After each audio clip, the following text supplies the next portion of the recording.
अस्सलाम वालेकुम नाज़रीन, ॾिसी रहियो A4 JDO न्यूज़ ऐं आऊं आहियां वज़ीर उनड़। ख़बर शामिल कंदो आहे यूसुफ रिंदई। तलका काज़ी मदे असिस्टेंट कमिश्नर अब्दुल कदीर तरफ़ां स्पोर्ट फेस्टिवल करायो वियो।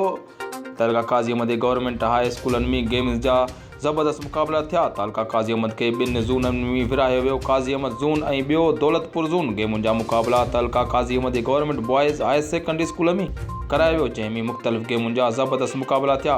पहिरें ज़ून में 2 गवर्नमेंट हाई स्कूलनि, जंहिंमें government high school Hamal Kaloi government boys secondary school Qazi Ahmed शागिर्दनि हिसो वरितो।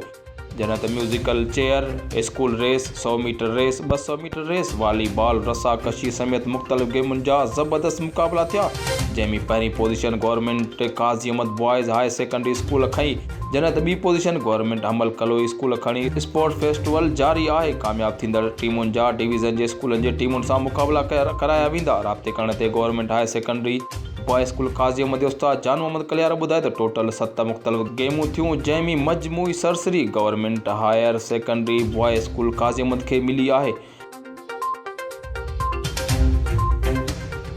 वधीक ख़बरनि ऐं अपडेट लाइ ॾिसंदा रहो A4 JDO न्यूज़।